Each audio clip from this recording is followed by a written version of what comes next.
नमस्कार दोस्तों, आप सभी का स्वागत है एक बार फिर से साध्य पीएससी एकेडमी में। और बिल्कुल आज हम पंचायती राज के बहुत सारे महत्वपूर्ण और अच्छे अच्छे प्रश्नों के बारे में बात करेंगे, अच्छे अच्छे टॉपिक के बारे में भी पढ़ेंगे। और ये क्लास स्पेशली समर्पित रहेगा आपके प्रयोगशाला परिचारक, आबकारी आरक्षक और सीजी टेट को। दूसरी बात कि आबकारी आरक्षक की क्लासेस चल रही है साध्य पीएससी एकेडमी में, तो बिल्कुल आप सब ज्वाइन कर सकते हैं। सबसे पहले आपको साध्य पीएससी एकेडमी का मोबाइल एप्लीकेशन डाउनलोड करना होगा और मोबाइल एप्लीकेशन डाउनलोड करने के बाद आप स्टोर सेक्शन के माध्यम से क्लासेस के साथ जुड़ सकते हैं। इसके अलावा अगर किसी भी प्रकार की कुछ दिक्कत होगी तो आप नीचे दिए गए नंबर पे कांटेक्ट भी कर सकते हैं। यहाँ पर आपको कांटेक्ट नंबर भी दिख रहा होगा, ठीक है। तो बिल्कुल जुड़ जाइए साध्य पीएससी एकेडमी के साथ। यदि अब तक आप नहीं जुड़े हैं तो जल्द ही जुड़ जाइए, ठीक है। चलिए, और अब हम बात करते हैं कि आखिर ये क्लास पढ़ने की आपको आवश्यकता क्यों है। यदि आप तैयारी कर रहे हैं सीजी टेट का, आप तैयारी कर रहे हैं आबकारी आरक्षक का, या आप तैयारी कर रहे हैं प्रयोगशाला परिचारक का, तो आखिर उसमें पंचायती राज पढ़ने की आवश्यकता क्यों है, ठीक है। तो उन सारे मुद्दों पर भी बात करूंगा। जितने भी बच्चे हैं जल्दी से जुड़ जाइए ताकि आज के क्लास को हम स्टार्ट कर पाएँ, क्योंकि आज का क्लास आपके लिए बेहद इंपॉर्टेंट होने वाला है एग्ज़ाम के दृष्टिकोण से, ठीक है। तो जितने भी बच्चे हैं जल्दी से जुड़ जाइए ताकि आज का क्लास हम स्टार्ट कर सकें। सबसे पहले अगर मैं बात करूं, आपके सामने एग्ज़ाम है आबकारी आरक्षक का, देन आफ्टर उसके बाद एग्ज़ाम है आपके प्रयोगशाला परिचारक का 3 अगस्त को, और उसके बाद एग्ज़ाम है आपका सीजी टेट। तीनों में एक कॉमन जो चीज़ आपको देखना है, ठीक है, अगर आपके सिलेबस में छत्तीसगढ़ डला हुआ है, यदि आपके सिलेबस में छत्तीसगढ़ डला हुआ है तो डेफिनेटली ये समझ के चलिए कि आपके पेपर में 5 से 6 क्वेश्चन जो दिखाई देने वाला है वो दिखाई देगा पंचायती राज का। कल आपके नगर सेना का पेपर था और उसमें भी पंचायती राज के क्वेश्चन आए हुए थे। वो क्वेश्चन भी मैं जल्द ही करवाने वाला हूं कि व्यापम कौन कौन से पैटर्न पे आपका क्वेश्चन ला रहा है पंचायती राज का, उसी पैटर्न के आधार पे मैं आपको पढ़ाऊँगा। दूसरी बात, यदि आप आबकारी आरक्षक की तैयारी कर रहे हैं तो आपके सिलेबस में 33 नंबर का छत्तीसगढ़ जीएस है और 33 नंबर में कम से कम आपको 5 से 7 क्वेश्चन देखने को मिलेगा पंचायती राज का। यदि आप तैयारी कर रहे हैं प्रयोगशाला परिचारक का, उसमें स्पेशली मेंशन नहीं है, और यदि होगा तब भी आप सिलेबस को एक बार अच्छे से चेक करना। प्रयोगशाला परिचारक में यदि आप वहाँ पर छत्तीसगढ़ पढ़ रहे हैं तो छत्तीसगढ़ के प्रशासनिक ढांचा के बारे में जब पढ़ते हो तो उसी के अंतर्गत आपका पंचायती राज आता है। दूसरी बात, सीजी टेट पेपर 2 में, हाँ उसी को ढूंढ रहा था, सीजी टेट पेपर 2 में, thank you, CG TET paper 2 में यदि आपसे पूछा जाए कि आप यदि एसएसटी वाले बच्चे हैं और एसएसटी वाले बच्चों को भी छत्तीसगढ़ पढ़ना ही है, और जहाँ जहाँ पर छत्तीसगढ़ पढ़ रहे हो बच्चों वहाँ पर आपको पंचायती राज पढ़ना होगा। पंचायती राज कितना पढ़ना है, क्या पढ़ना है, सारा चीज़ मैं बताऊँगा। इसके पहले आपका एडीओ का एग्ज़ाम हुआ था। एडीओ के एग्ज़ाम में हमने देखा था कि आपको बहुत ज़्यादा डीप पढ़ना पड़ा था। उतना डीप पढ़ने की आवश्यकता नहीं है, जितना मैं करवाऊंगा उसको अच्छे से करके जाना और उसी के इर्द गिर्द आपको क्वेश्चन दिखाई देने को मिलेगा। कल जिस भी बच्चे ने एडीओ का तैयारी किया होगा मेरे माध्यम से, और उसने यदि कल नगर सेना का पेपर दिलाया होगा, तो उससे मेरे पढ़ाए हुए प्रश्नों में से 4 क्वेश्चन फिर से आया है। आप यकीन नहीं करेंगे, जिन बच्चों ने पंचायती राज पढ़ा होगा और संविधान पढ़ा होगा और इतिहास पढ़ा होगा, तो टोटल मैं काउंटिंग कर रहा था, पढ़ाए हुए प्रश्नों में से कम 12 प्रश्न पढ़ाए हुए आए थे। टोटल नगर सेना के पेपर में 50 क्वेश्चन पूछा गया था कल के एग्ज़ाम में, जिसमें से 12 प्रश्न ऐसे थे जो बच्चों को पढ़ाया गया था। कौन कौन से पोर्शन से? आपके पॉलिटी, आपके हिस्ट्री और आपके पंचायती राज। ये 3 पोर्शन मैंने अभी हाल ही में पढ़ाया था बच्चों को। और अगर किसी बच्चे ने ये तीनों पोर्शन पढ़ा होगा मेरे से, आपका पॉलिटी यानी कि संविधान, हिस्ट्री यानी कि इतिहास और पंचायती राज, ये तीनों क्वेश्चन अगर तीनों पोर्शन और इकोनॉमी का केवल मैंने एक ही चैप्टर पढ़ाया था, ठीक है, इकोनॉमी का केवल एक ही चैप्टर पढ़ाया था, और यहाँ से कल फिर 2 प्रश्न डायरेक्ट आपके एग्ज़ाम में पूछे गए हैं। तो कल नगर सेना का जो पेपर हुआ था उसमें भी आपका अच्छा खासा आया हुआ है क्वेश्चन। तो बिल्कुल आपको लगातार जुड़े रहने का फ़ायदा मिलेगा इस क्लास के साथ।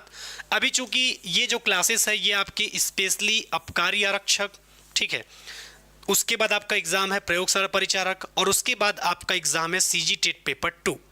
ये तीनों एग्ज़ाम को समर्पित रहेगा आज का ये क्लास।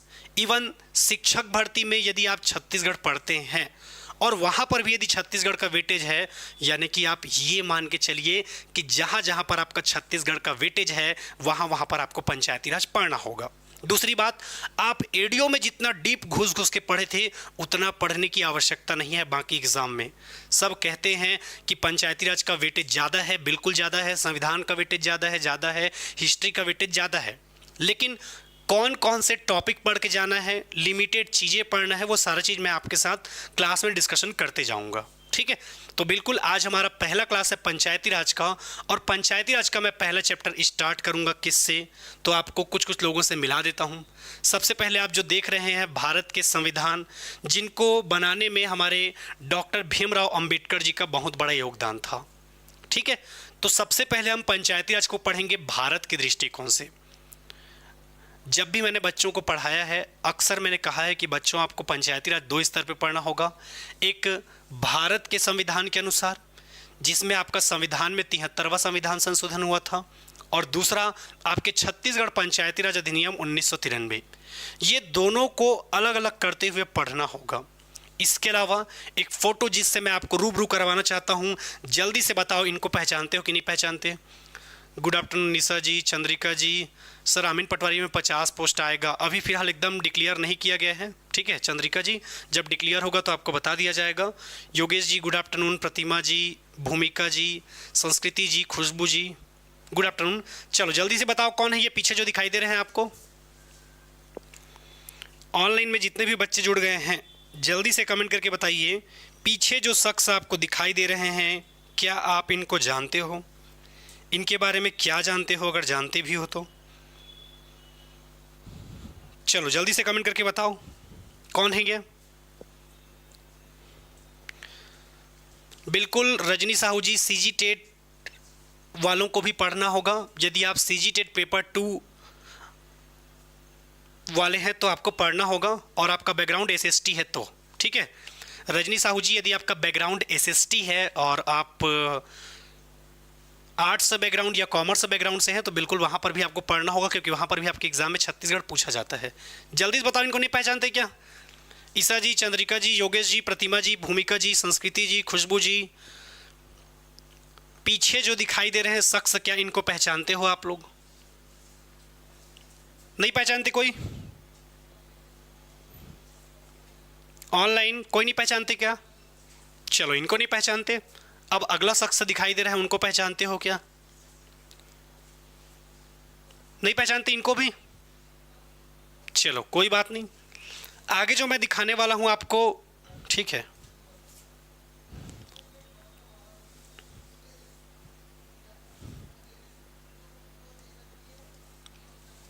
इसको देख के बता सकते हो कि आज हम कौन सा टॉपिक पढ़ने वाले हैं। क्या ये देख के समझ आ रहा है कि आज हम कौन सा टॉपिक पढ़ने वाले हैं पंचायती राज में। ऑनलाइन बताइए। चलिए, अगर आपको ये सब देख के याद नहीं आ रहा है कोई भी दिक्कत नहीं है आपको। ठीक है, अब अगर नहीं पता चल रहा है तो मैं तो हूँ बताने के लिए। ठीक है, अब आखिर इसके अंतर्गत हमें क्या जानना है और क्या पढ़ना है, तो सबसे पहले मैं बताता हूँ आपको भारत के संविधान के बारे में। आज का चैप्टर जो स्टार्ट होने वाला है वो कौन सा है आपका, पंचायती राज। किसके बारे में पढ़ने वाले हैं आज की क्लास में, हम पंचायती राज के बारे में पढ़ने वाले हैं। पंचायती राज के बारे में सबसे पहले मैं यदि बात करूं, ठीक है, तो पंचायती राज का संवैधानिक दृष्टिकोण से यदि देखोगे, इसके पहले भी आपका ट्रायल बेस पे पंचायती राज चल रहा था। ट्रायल बेस पे यदि मैं बात करूं तो सबसे पहले आपके पंचायती राज के इतिहास के बारे में देखेंगे तो हमें 1952 की तरफ जाना होगा। 1952 में आपके प्रधानमंत्री थे कौन, पंडित जवाहरलाल नेहरू, और पंडित जवाहरलाल नेहरू जी के द्वारा ट्रायल तौर पे चलाया जा रहा था। ट्रायल तौर पर पहली बार आपके पंचायती राज को कहाँ पर लाया गया था, तो राजस्थान में आपका जगह है नागौर जिला, वहाँ पर आपका लाया गया था 2 अक्टूबर 1959 को राजस्थान के नागौर जिला में लाया गया था पहली बार आपके ट्रायल के रूप में। और ये कब लाया गया था, चूँकि 1952 में पंडित जवाहरलाल नेहरू जी के द्वारा और 1953 में पंडित जवाहरलाल नेहरू जी के द्वारा योजनाएं लाई गई थी और वो योजनाएं असफल हो गई। ये योजना असफल होने के पीछे कारण क्या था, तो लोगों की सहभागिता में कमी, इस योजना की कमी का क्या था, कारण था? आपके प्रधानमंत्री पंडित जवाहरलाल नेहरू जी के द्वारा राष्ट्रीय विस्तार सेवा का कार्यक्रम लाया गया था और जो योजनाएं लाई गई थी उसमें ज़्यादा लोगों तक पहुंच ना पाना इस योजना की कमी का कारण था। बाद में एक समिति आती है बलवंत राय मेहता समिति, और बलवंत राय मेहता समिति जब अपना रिपोर्ट सौंपती है तो वो पंडित जवाहरलाल नेहरू को ये कारण बताती है कि जवाहरलाल नेहरू जी, लोगों की सहभागिता में कमी इस योजना की असफलता का कारण है। आगे चल के पंचायती राज का ट्रायल किया जाएगा और 1957 में बलवंत राय मेहता समिति के द्वारा त्रिस्तरीय पंचायती राज व्यवस्था की अवधारणा दी जाती है। तो अगले 2 सालों के बाद आपके 2 अक्टूबर 1959 को राजस्थान के नागौर जिले में आपका ट्रायल तौर पे पंचायती राज को लागू किया जाता है। दूसरा राज्य कौन सा था पूछेगा तो याद रखना है आंध्र प्रदेश, जहां पर ट्रायल चल रहा था। 1957 से लेकर करते करते करते करते हम कहाँ तक आएंगे, 1992 तक आएंगे। तब तक अलग अलग लोग आकर अपना अपना राय देते जाएंगे पंचायती राज के बारे में। कोई कहेगा कि पंचायती राज में आपकी 2 स्तर होना चाहिए, कोई कहेगा 4 स्तर होना चाहिए, कोई कहेगा कि 5 वर्ष में चुनाव करवाना चाहिए, कोई कहेगा जिले का प्रमुख कलेक्टर को बनाना चाहिए, कोई कहता है कि पंचायती राज को संवैधानिक मान्यता देनी चाहिए। तो अलग अलग लोग अपना अपना क्या देते जाते हैं, सुझाव देते जाते हैं। फिर फाइनली आपका समय आता है कब का, जब हमारे संविधान के दृष्टिकोण से यदि देखेंगे तो आपके पंचायती राज को क्या किया जाएगा, अब संवैधानिक दृष्टिकोण से क्या किया जाएगा, लागू किया जाएगा। और ये कब की बात है तो याद रखना है 73वां संविधान संशोधन हुआ आपका कब, 1992 में। 73वां संविधान संशोधन कब हुआ आपका तो याद रखना है 1992 में। सबसे पहले यदि मैं बात करूं ये लोकसभा से कब पास हुआ, ये राज्यसभा से कब पास हुआ, इस पर राष्ट्रपति ने हस्ताक्षर कब किया, ये सारे मुद्दों के बारे में हम देखेंगे आज की क्लास में। सबसे पहले मैं आपको बताना चाहता हूं कि कोई भी नियम या कानून अगर लागू होता है तो वो लोकसभा से पास होगा, लोकसभा से पास होने के बाद राज्यसभा में जाएगा और राज्यसभा से पास होने के बाद किसके पास जाएगा, राष्ट्रपति के पास। फॉर एग्जाम्पल तौर पे जब पंचायती राज को लागू किया गया होगा तो लोकसभा से पास होने के बाद ये कहाँ गया होगा, राज्यसभा में, और राज्यसभा से पास होने के बाद किसके पास गया होगा, राष्ट्रपति के पास। यहाँ से जब निकला तो उसे ही हम क्या कहते हैं, बिल इंग्लिश में, या हिंदी में इसे ही क्या कहते हैं, विधेयक। बिल या इसे ही क्या कहते हैं, विधेयक कहते हैं। ठीक है, सीजी टेट वाले बच्चे कंफ्यूज मत होना, इस क्लास के बाद मैं आपका क्लास लूँगा। ठीक है, जो आपका क्लास 2 बजे था तो कैसे सर ये सब्जेक्ट को पढ़ा रहे हो, टाइम टेबल में कैसे कुछ डला हुआ था, तो ये मत देखना। ये क्लास के बाद मैं आपका जो अगला क्लास है उसको पढ़ाऊँगा। ये मान के चलो कि 2 बजे से 4 बजे तक मैं आपको पढ़ाने वाला हूँ, स्पेशली आपके जो बच्चों का टाइम टेबल डला हुआ था उनके अकॉर्डिंग। ठीक है, तो ऐसा मत सोचना कि सर 2 बजे तो आपका कुछ और क्लास था, कैसे अभी ये क्लास ले रहे हो करके। 2 से 4 आपको पढ़ रही हैं, ये मान के चलो। ठीक है, तो जितने भी सीजी टेट पेपर 2 वाले बच्चे हैं वो घबराना मत, इसके बाद मैं उस आपके सब्जेक्ट को पढ़ाऊँगा। तो सबसे पहले याद रखना है कोई भी बिल या विधेयक कहाँ से पास होता है, आपके लोकसभा से, और लोकसभा से पास होने के बाद कहाँ जाएगा, वो राज्यसभा में, और राज्यसभा से फिर वो कहाँ जाएगा, राष्ट्रपति के पास। राष्ट्रपति जैसे ही इस बिल या विधेयक में क्या करेगा, सिग्नेचर करेगा। कब, जब वो लोकसभा से पास हो जाएगा, तब राज्यसभा से पास हो जाएगा, तब जब वो राष्ट्रपति के पास जाएगा और राष्ट्रपति इसमें क्या करेगा, सिग्नेचर करेगा, तो ये बिल या विधेयक जो है, ये बिल या विधेयक क्या बन जाता है, आपका कानून बन जाता है। पेपर में यदि प्रश्न आपसे पूछा जाएगा तो याद रखना है कोई बिल या विधेयक लोकसभा से पास हुआ, लोकसभा से पास होने के बाद राज्यसभा में गया, और राज्यसभा से पास होने के बाद जब तक राष्ट्रपति इस बिल या विधेयक में सिग्नेचर नहीं करता तो ये आपका कानून नहीं बनता। अब यदि मैं बात करूं संविधान के दृष्टिकोण से तो ये लोकसभा से कब पास हुआ था जी, बताइए। ऑनलाइन लोकसभा से कब पास हुआ था, राज्यसभा से कब पास हुआ था, और राष्ट्रपति ने हस्ताक्षर कब किया था, चलिए बताइए कमेंट करके। सर ये क्लास रोज होगी, बिल्कुल रोज होगा, लाइव क्लास लूँगा। और अब तक यदि आपने हमारे चैनल को सब्सक्राइब नहीं किया है तो सब्सक्राइब कर लीजिए, क्योंकि रोज मैं 2 बजे आप लोगों को लाइव आके पढ़ाऊँगा पंचायती राज।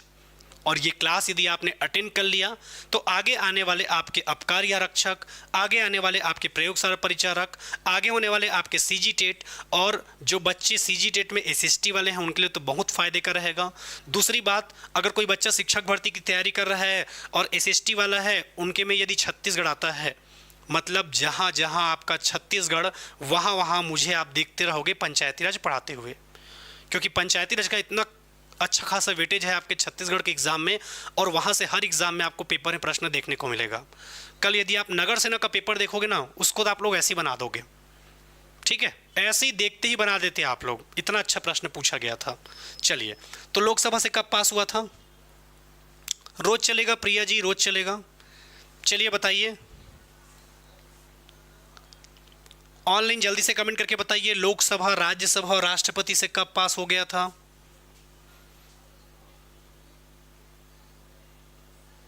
योगेश यादव जी 1969 नहीं है, 1959 है, याद रखिएगा। 25 जुलाई नहीं है। और बाकी लोग बताइए, और बाकी लोग कमेंट करके बताइए, 25 जुलाई तो नहीं है आपका।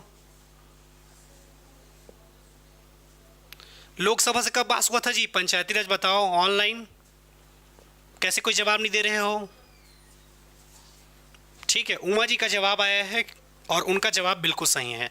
याद रखना है, लोकसभा से 22 दिसंबर 1992 को पास हुआ। उसके बाद गया ये राज्यसभा में, राज्यसभा से 23 दिसंबर 1992 को पास हुआ। राष्ट्रपति ने इस पे हस्ताक्षर कब किया? तो अगले साल 20 अप्रैल 1993 को राष्ट्रपति ने क्या किया? इस पर हस्ताक्षर किया, और राष्ट्रपति के हस्ताक्षर करते ही ये बिल या विधेयक क्या बन गया? कानून बन गया। फिर हम क्या करते हैं? प्रतिवर्ष 24 अप्रैल को, प्रतिवर्ष 24 अप्रैल को हम क्या मनाते हैं? पंचायती राज दिवस। तो ये चीज़ें आपको याद रखना है संवैधानिक दृष्टिकोण से। शुरुआत कैसे हुआ था ये भी मैंने आपको बता दिया था, पर संवैधानिक दृष्टिकोण से यदि बात करोगे तो आपको समझ आ जाएगा कि 73वां संविधान संशोधन 1992 आपका जब लागू किया गया था पंचायती राज को, तो ये लोकसभा से पास हुआ था 22 दिसंबर 1992, राज्यसभा से पास हुआ 23 दिसंबर 1992, राष्ट्रपति ने इस पर हस्ताक्षर किया 20 अप्रैल 1993, और 24 अप्रैल 1993 को क्या हुआ था? आपका पंचायती राज को क्या किया गया था? लागू किया गया था। आपको याद रखना है, पेपर में यदि पूछा जाता है तो।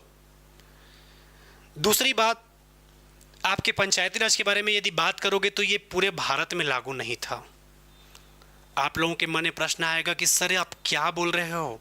अभी तो आपने बताया कि 24 अप्रैल 1993 को लागू हुआ था पंचायती राज करके, लेकिन याद रखना है पूरे भारत में लागू नहीं हुआ था। भारत में लागू हुआ था और पूरे भारत में लागू हुआ था, दोनों में थोड़ा सा अंतर है। कारण भारत के कुछ राज्य और कुछ केंद्र शासित ऐसे थे, कुछ केंद्र शासित प्रदेश ऐसे थे जहां पर आपका पंचायती राज लागू नहीं था। जब 1993 आप देख रहे हो, इस टाइम जम्मू कश्मीर भी क्या था? केंद्र शासित प्रदेश था उस टाइम। तो जम्मू कश्मीर में भी क्या नहीं था? आपका पंचायती राज लागू नहीं था।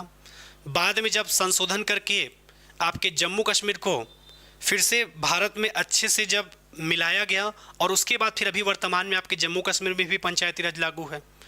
तो इसीलिए आपको याद रखना है पंचायती राज पूरे भारत में लागू नहीं है। भारत के कुछ राज्य और कुछ केंद्र शासित प्रदेश जहां पर आपका पंचायती राज लागू नहीं है, और कहां कहां पर लागू नहीं है वो सारा चीज़ मैं बताऊंगा एक एक करके। पर फिर आज थोड़ा सा हम इंट्रोडक्शन देख लेते हैं पंचायती राज का, ठीक है? कम से कम आपको पता तो चल जाए कि क्या चीज़ है। दूसरा, जो ये फोटो मैं दिखा रहा था आपको, ठीक है, कहाँ पर?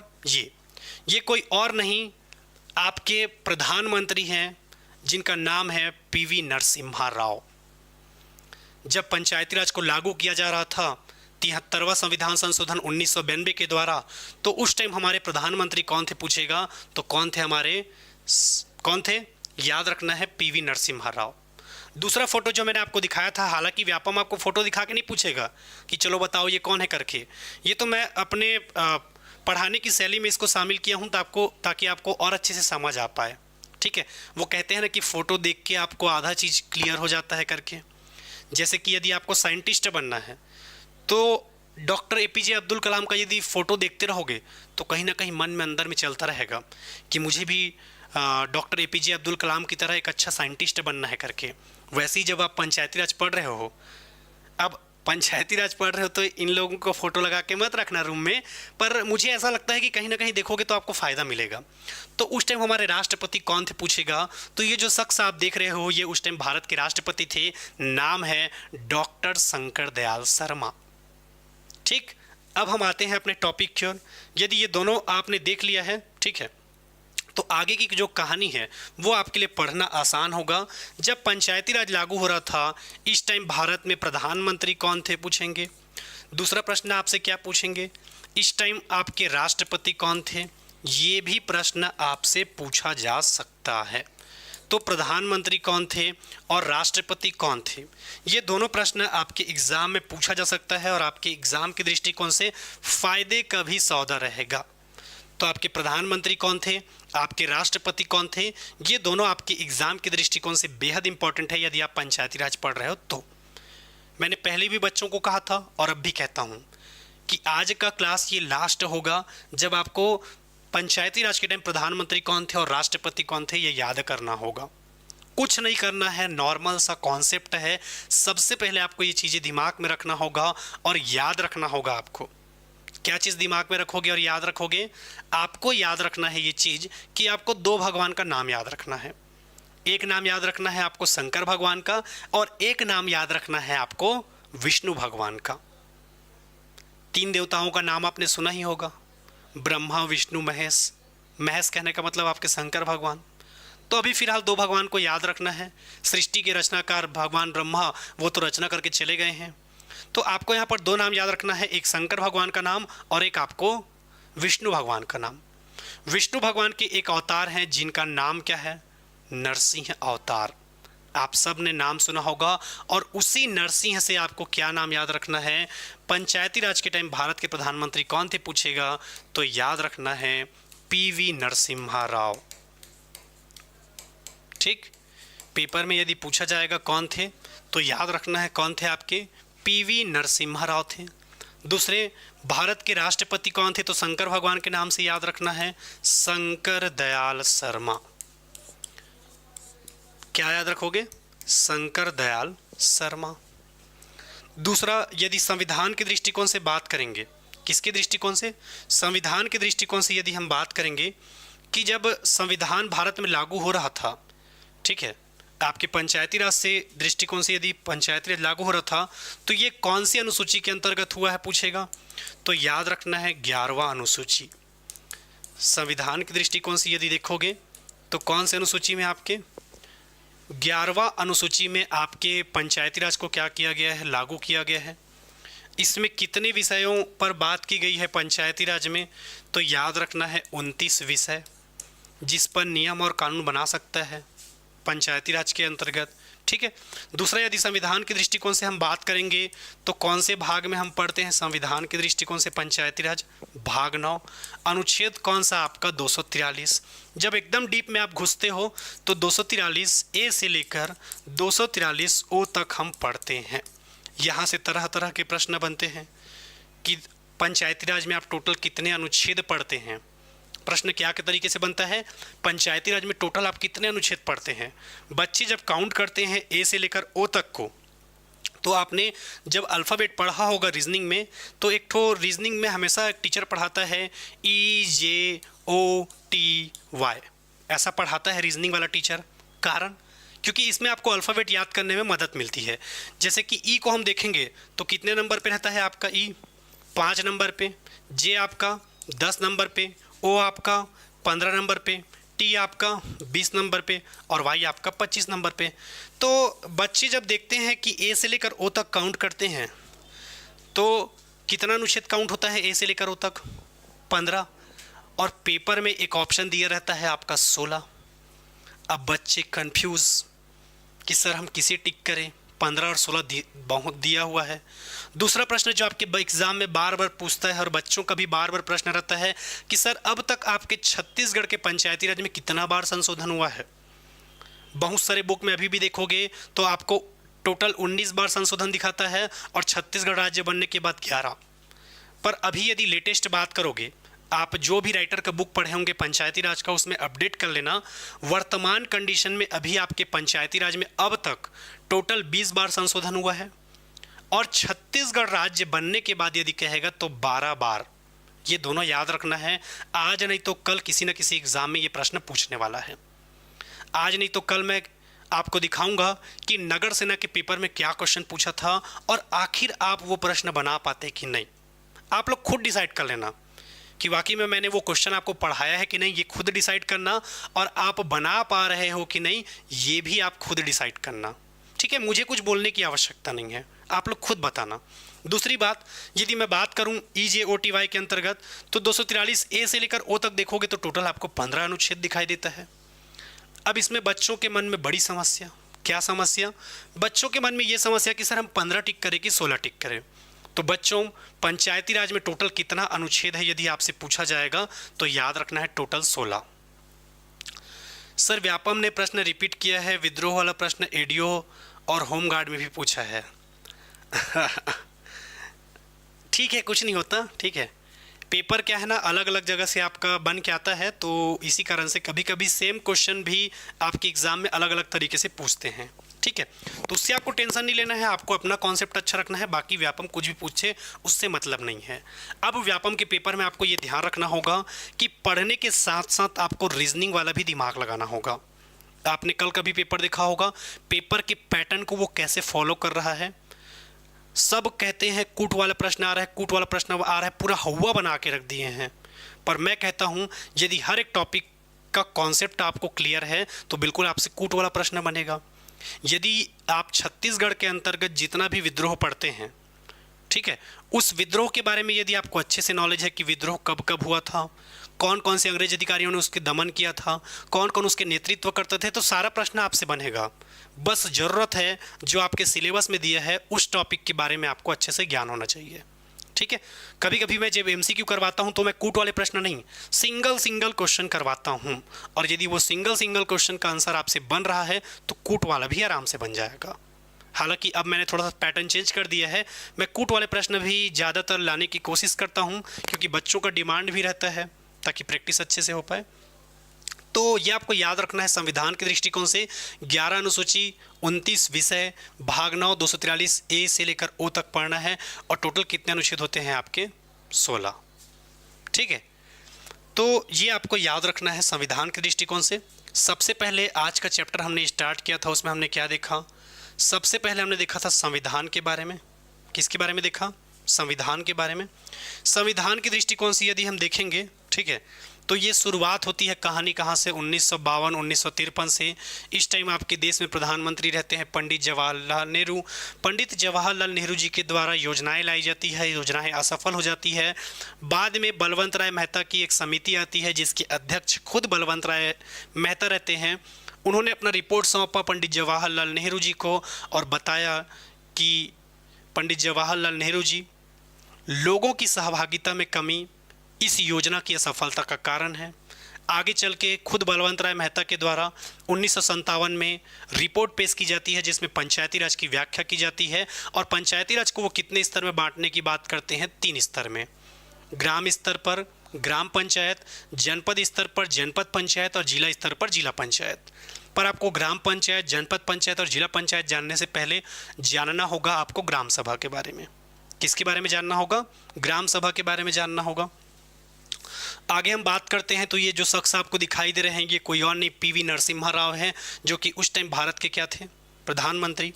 आगे जो शख्स मैं आपको दिखा रहा हूँ ये कोई और नहीं बल्कि आपके कौन हैं? तो याद रखना है आपको, डॉक्टर शंकर दयाल शर्मा। आगे की मैं और बात करूं तो कोई भी बिल या विधेयक सबसे पहले आपके लोकसभा से पास होने के बाद, हर विधेयक लोकसभा में जाएगा पहले पास होगा ऐसा कोई ज़रूरी नहीं है। अलग अलग विधेयक का अलग अलग क्राइटेरिया है। सारा चीज़ मैं आपको संविधान की क्लास में पढ़ाऊंगा। फिलहाल अगर कोई बिल या विधेयक लोकसभा से पास होकर राज्यसभा में गया, राज्यसभा से पास होने के बाद राष्ट्रपति के पास जाएगा, और जब वो उस बिल या विधेयक में सिग्नेचर करेगा तब वो क्या बनता है? आपका कानून बनता है।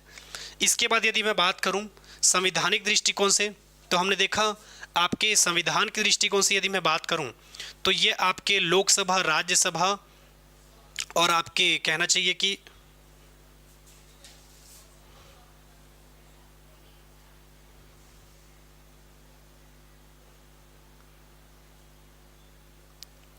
ठीक है। यदि मैं बात करूं आपके संविधान के दृष्टिकोण से, तो पंचायती राज के लिए संशोधन कौन सा है आपका? 73वां संविधान संशोधन 1992। ये लोकसभा से कब पास हुआ पूछेगा, तो 22 दिसंबर 1992 को। दूसरा, ये राज्यसभा से कब पास हुआ, तो याद रखना है 23 दिसंबर 1992 को। राष्ट्रपति ने इस पर हस्ताक्षर कब किया, तो 20 अप्रैल 1993 को। और फिर फाइनली 24 अप्रैल 1993 को पंचायती राज भारत में लागू होता है। लेकिन भारत कहेगा तो ठीक, पूरे भारत में लागू नहीं हुआ था। भारत के कुछ केंद्र शासित प्रदेश और कुछ राज्यों में लागू नहीं हुआ था, जिसके बारे में हम आगे पढ़ेंगे। उसके बाद यदि संविधान के दृष्टिकोण से बात करेंगे, तो संविधान का 11वां अनुसूची क्या कहता है आपके पंचायती राज के बारे में? 29 विषयों पर नियम और कानून बनाया जा सकता है पंचायती राज में।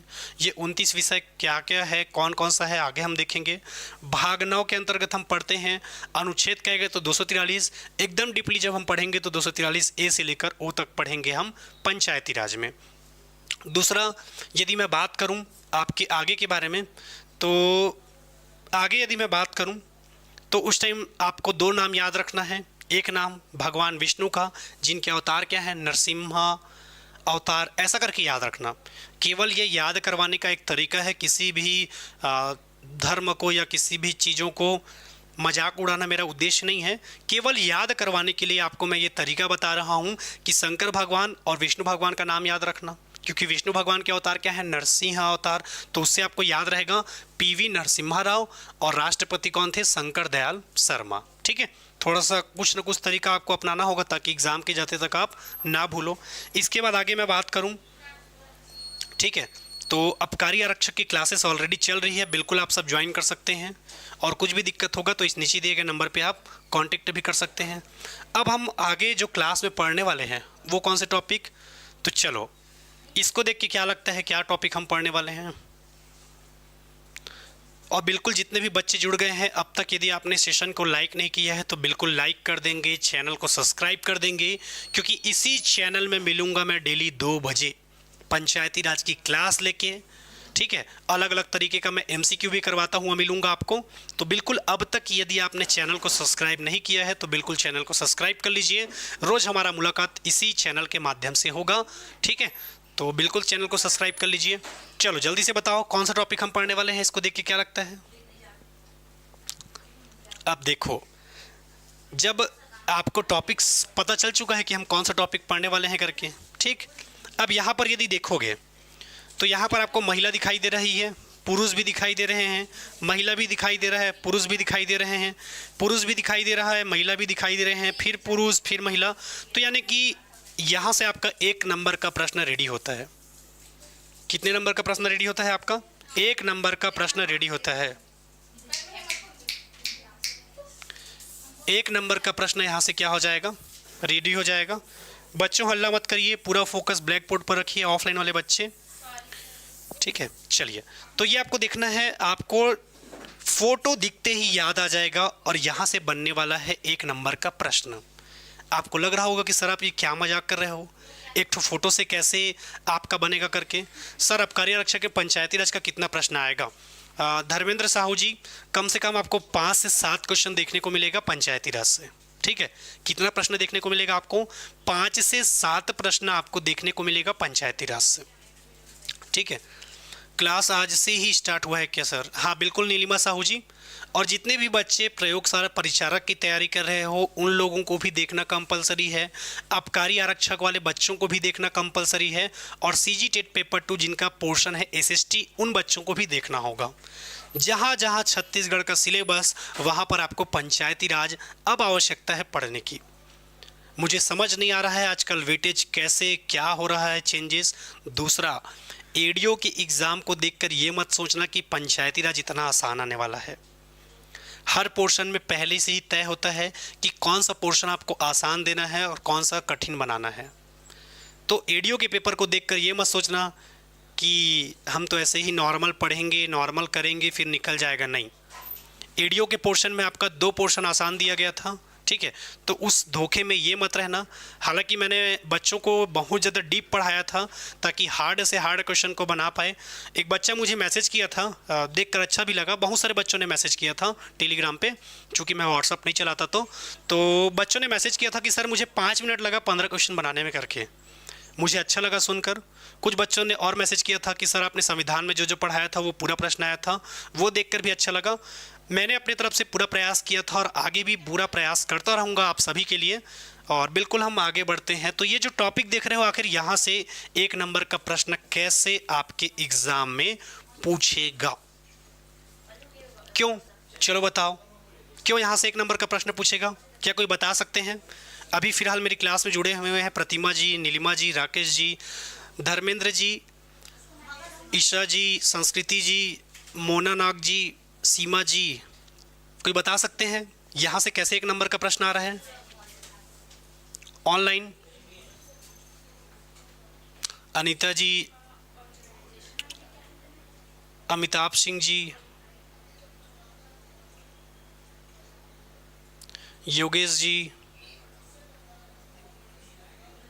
सुषमा नेताम जी, उमा चौहान जी, पल्लवी सिंह जी, प्रिया जी। कोई बता सकते हैं कैसे यहाँ से? चंद्रिका जी, भूमिका जी, और जो भी बच्चे हैं, रजनी जी, जिनका नाम मैं नहीं ले पा रहा हूँ क्योंकि कमेंट में उनका नाम दिखाई नहीं दे रहा है फ़िलहाल। ग्राम सभा की बैठक में कौन कौन भाग ले सकते हैं? महिला पुरुष दोनों बैठक में भाग ले सकते हैं। चलिए अब हम थोड़ा सा देखते हैं कि यहाँ से आपके पेपर में कैसे 1 नंबर का प्रश्न आने वाला है।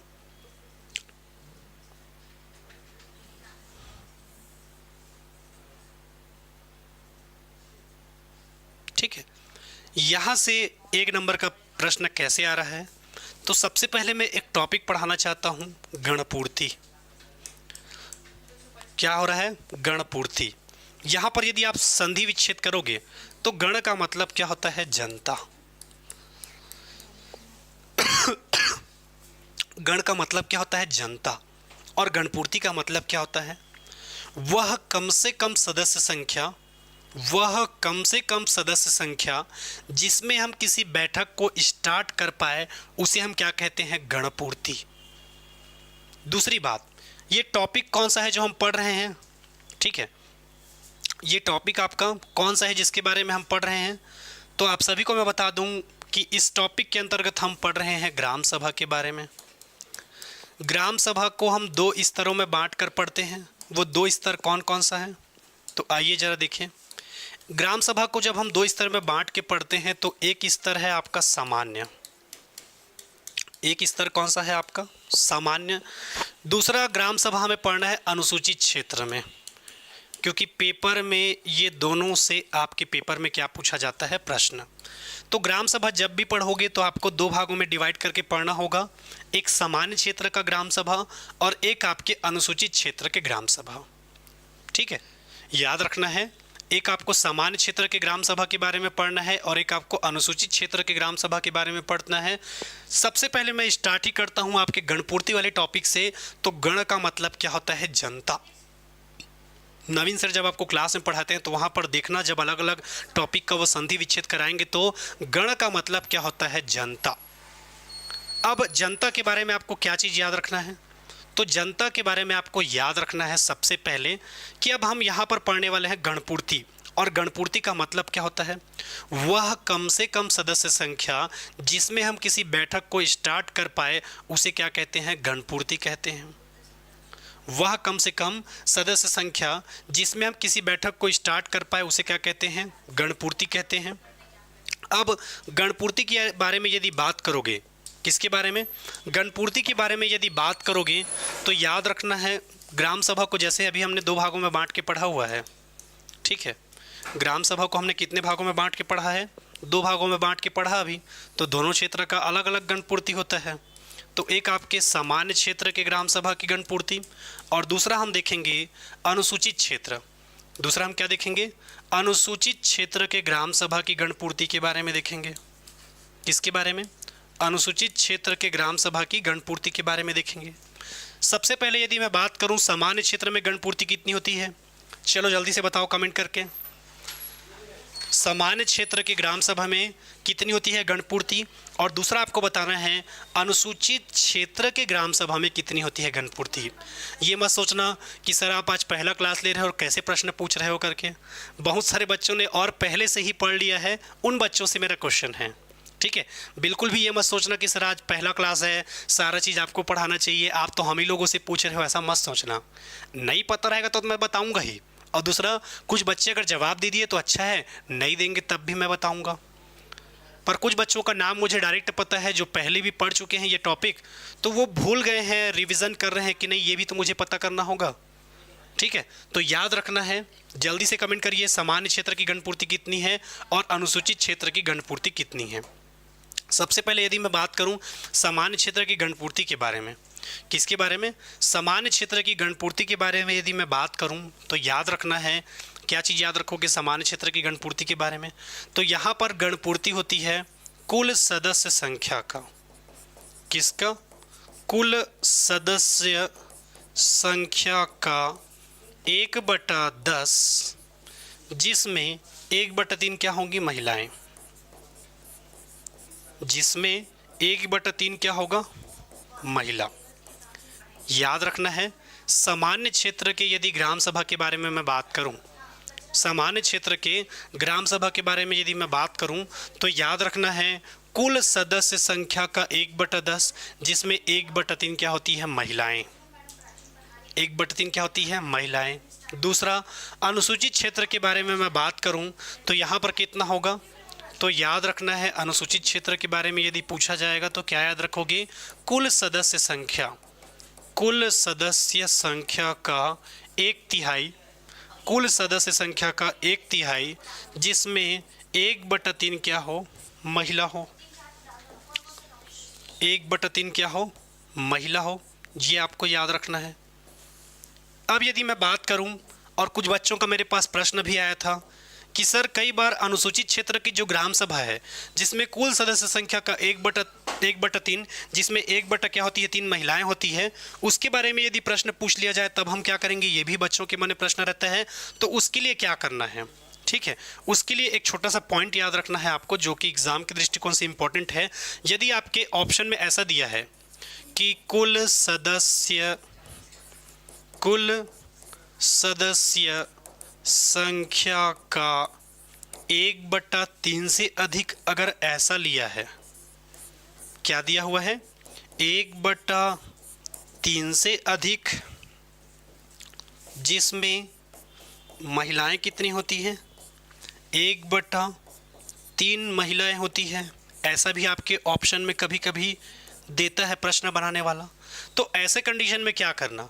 चूंकि आपके सामान्य क्षेत्र की ग्राम सभा में वो ऐसा बोल के नहीं फंसाएगा, वो आपको फंसाएगा कहाँ पर? अनुसूचित क्षेत्र में फंसाएगा। तो दोनों में से कौन से ऑप्शन को पहले प्रेफरेंस देना है? तो ये वाले ऑप्शन को पहले प्रेफरेंस देना। सॉरी, ठीक है, दोनों में से, पानी है क्या मैम? दोनों में से कौन से ऑप्शन को आप लोग प्रेफरेंस दोगे? तो याद रखना है ये जो नीचे मैंने लिखा है, कुल सदस्य संख्या का 1/3 से अधिक, जिसमें 1/3 क्या हो? महिला हो, ये वाले ऑप्शन को आपको प्रेफरेंस देना है।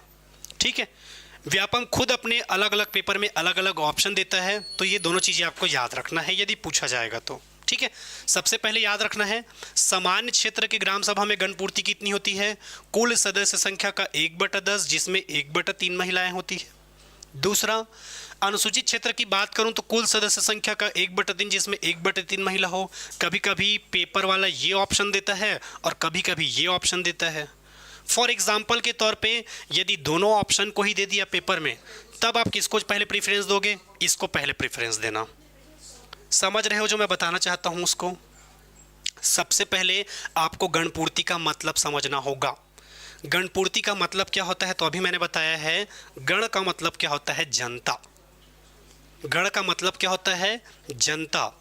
दूसरी चीज आपको याद रखना है, गणपूर्ति का मतलब वह कम से कम सदस्य संख्या जिसमें किसी बैठक को हम स्टार्ट कर पाए, उसे हम क्या कहते हैं? गणपूर्ति। दूसरा, ग्राम सभा में याद रखना है आपको, ग्राम सभा के मामले में महिला गणपूर्ति आवश्यक है। क्या याद रखोगे? ग्राम सभा के मामले में याद रखना है महिला गणपूर्ति क्या है? आवश्यक है। ठीक है, क्या याद रखोगे? ग्राम सभा के मामले में याद रखना है कि महिला गणपूर्ति क्या है? आवश्यक है। सर अभी आपका लाइव क्लास है क्या? ठीक, 4 बजे ना? ठीक है, तो ये आपको याद रखना है। क्या चीज़ याद रखोगे? महिला गणपूर्ति आवश्यक है कहाँ पर? आपके ग्राम सभा की गणपूर्ति में। दूसरा, यहाँ पर ऑलरेडी मैंने लिखवा दिया है, बताने की जरूरत नहीं थी, पर व्यापम वाला क्या करता है, बार बार वहाँ से प्रश्न दे रहा है, पॉइंट कर रहा है बार बार कि ग्राम सभा में महिला गणपूर्ति आवश्यक है कि नहीं करके, तो उसको मैंने अलग से मेंशन करवा दिया है। दूसरी बात, आगे चल के जब हम ग्राम पंचायत के बारे में पढ़ेंगे, जनपद पंचायत के बारे में पढ़ेंगे और जिला पंचायत के बारे में पढ़ेंगे आगे चल के, तो उसके बारे में भी आप सभी को बताना चाहता हूं कि ग्राम पंचायत, जनपद पंचायत और जिला पंचायत में महिला गणपूर्ति की आवश्यकता नहीं होती और नहीं होती। ये चीज़ हमेशा याद रखना है। ग्राम पंचायत, जनपद पंचायत और जिला पंचायत में महिला गणपूर्ति की आवश्यकता बिल्कुल भी नहीं है, लेकिन कहाँ पर आवश्यकता है? ग्राम सभा में। आगे चल के मैं आपको बताऊंगा, पर फिर भी आप लोग यहाँ पर चाहेंगे तो नोट डाउन कर सकते हैं। क्या चीज़ जो नोट डाउन करोगे यहाँ पर आपको याद रखना है नोट डाउन के मामले में, ठीक है? सबसे पहले क्या चीज़ याद रखोगे? सबसे पहले आपको याद रखना है, इधर मैंने लिख दिया ग्राम सभा, चाहे वो अनुसूचित क्षेत्र का हो चाहे सामान्य क्षेत्र का हो। इधर मैंने लिख दिया पंचायतों के बारे में। जब जब मैं पंचायतों कहूँगा तो ये पंचायतों में आपको तीनों पंचायत कह रहा हूँ, समझ जाना अपने आप। पंचायतों कहने का मतलब क्या है, तो इसको हमने 3 भागों में डिवाइड किया है। एक आपका ग्राम पंचायत, दूसरा आपका जनपद पंचायत और तीसरा आपका जिला पंचायत। एक आपका ग्राम पंचायत, एक क्या है आपका ग्राम पंचायत, एक क्या है आपका जनपद पंचायत और एक क्या है आपका जिला पंचायत। एक क्या है आपका जिला पंचायत, ठीक। अब यहाँ पर यदि हम बात करेंगे तो कहाँ पर आवश्यकता है महिला गणपूर्ति का? ये ग्राम सभा को भी मैंने 2 भाग में डिवाइड कर दिया। एक आपके सामान्य क्षेत्र के ग्राम सभा और एक आपके अनुसूचित क्षेत्र के ग्राम सभा, ठीक है। एक मैंने क्या कर दिया आपको, सामान्य क्षेत्र, और दूसरा क्या है आपका अनुसूचित क्षेत्र। अनुसूचित क्षेत्र, ये 2 मैंने आपको बता दिया है, ठीक है। तो याद रखना है आपको यहाँ पर सामान्य क्षेत्र के ग्राम सभा चाहे अनुसूचित क्षेत्र का ग्राम सभा कहे, यहाँ पर आपको याद रखना है महिला गणपूर्ति आवश्यक है। क्या आवश्यक है? ग्राम सभा में महिला गणपूर्ति क्या है? आवश्यक है। गणपूर्ति का मतलब क्या होता है? वह कम से कम सदस्य संख्या जिसमें हम किसी बैठक को क्या कर पाए, स्टार्ट कर पाए, उसे हम क्या कहते हैं, कोरम या गणपूर्ति। दूसरा, कहाँ पर महिला गणपूर्ति की आवश्यकता नहीं है? तो पंचायतों में, चाहे वो ग्राम पंचायत हो, चाहे वो जनपद पंचायत हो, चाहे वो जिला पंचायत हो, वहाँ महिला गणपूर्ति की आवश्यकता नहीं है, ठीक। तो पेपर में यदि प्रश्न पूछा जाएगा तो याद रखना है, बार बार मैं डिनोट कर रहा हूँ, इतना बताने के बाद भी गलत करोगे तो मैं कुछ नहीं कर पाऊंगा। अब यहाँ तक किसी बच्चे को कुछ डाउट है क्या? कमेंट करके बताइए, फिर हम आगे बढ़ेंगे। रोज हमारी क्लास होगी 2 बजे, बिल्कुल आप सब के पास लिंक जाएगा तब भी और नहीं जाएगा तब भी 2 बजे जुड़ जाना क्लास के बाद, ठीक है। दूसरा, सीजी टेट वाले बच्चों के पेपर का जो टाइम टेबल डला होगा उसको मैं इस क्लास के बाद रोज आपको पढ़ाते जाऊंगा, ठीक है। जितने भी बच्चे हैं, चलो किसी को कुछ डाउट, जितने भी बच्चे जुड़े हैं, और जो बच्चा क्लास को लेट से ज्वाइन किया होगा वो बच्चा क्या करेगा, क्लास को स्टार्टिंग से देखते हुए आएगा। ऐसा नहीं कि अभी जुड़ा है तो अभी से देखता रहेगा, ऐसा काम नहीं करना है, ठीक है।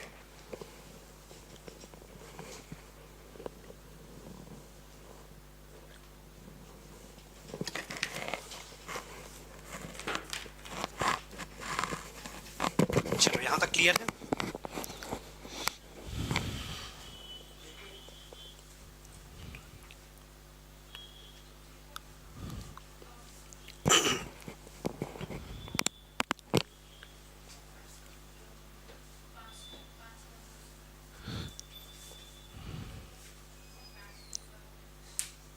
बिल्कुल बिल्कुल धर्मेंद्र जी, छत्तीसगढ़ और भारत के इतिहास को भी करवाएंगे, ठीक है। चलिए अब हम आगे बढ़ते हैं अपने क्वेश्चन की ओर।